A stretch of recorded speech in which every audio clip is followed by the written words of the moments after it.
Peggy dan ujian profesionalitas Polri. Terbuktinya kasus salah tangkap Peggy Setiawan menunjukkan polisi belum bekerja secara profesional berbasis rasionalitas dan sains. Dalam hukum, khususnya hukum pidana, ada satu adagium terkenal yang wajib menjadi pegangan penegak hukum. Adagium yang dimaksud adalah lebih baik membebaskan 1.000 orang yang bersalah daripada menghukum 1 orang tidak bersalah. Dari adagium itu, dipahami bahwa tanggung jawab penegak hukum teramat besar.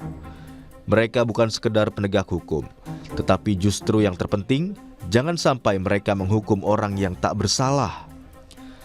Namun, Pengadilan Negeri Bandung yang memutuskan status Peggy Setiawan sebagai tersangka tidak sesuai prosedur hukum telah membuktikan polisi belum bekerja secara baik. Sebelumnya, Peggy mengajukan gugatan pra-peradilan atas penetapannya sebagai tersangka pembunuhan Vina Dewi Arsita dan Muhammad Rizky pada 2016. Hakim Pengadilan Negeri Bandung, Eman Sulaiman, yang memimpin sidang pra-peradilan gugatan Peggy, seperti diberitakan Kompas pada 9 Juli 2024, menilai ada kesalahan penyidik Direktorat Reserse Kriminal Umum Polda Jawa Barat dalam penahanan hingga penetapan Peggy sebagai tersangka. Peggy masuk daftar pencarian orang atau DPO tanpa disertai surat pemanggilan. Penyidik belum memeriksa Peggy untuk mengklarifikasi perkara tersebut. Hal ini menyalahi keputusan Mahkamah Konstitusi nomor 21 tahun 2014. Hakim pun memerintahkan Polda Jawa Barat menghentikan penyidikan terhadap Peggy. Pembunuhan remaja Vina Rizky menyeret 8 orang sebagai terpidana dan 3 buron. Peggy ditangkap sebagai salah satu pelaku buron. Dari 8 terpidana, 1 orang telah bebas dan 7 lainnya diganjar hukuman seumur hidup. 5 dari 7 terpidana kini menggunakan putusan pra-peradilan Peggy sebagai bukti baru untuk mengajukan peninjauan kembali. Mereka turut lantang menyatakan sebagai korban salah tangkap.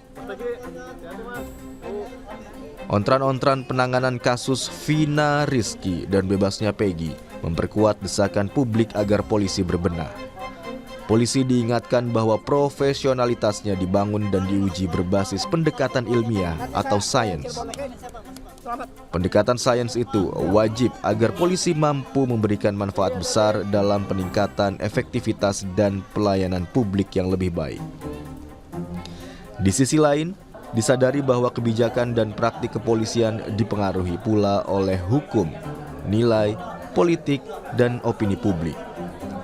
Agar tetap profesional dan tak terseret mengikuti pengaruh yang keliru, salah satu tanggung jawab pemimpin kepolisian adalah memastikan setiap anak buahnya memanfaatkan kebijaksanaan dan pengalamannya untuk menjadikan lembaga mereka rasional dan ilmiah. Polri perlu bekerja keras mengembalikan profesionalitas dan kepercayaan publik terhadap lembaga mereka. Ingat, lebih baik membebaskan 1.000 orang yang bersalah daripada menghukum 1 orang yang sejatinya tidak bersalah.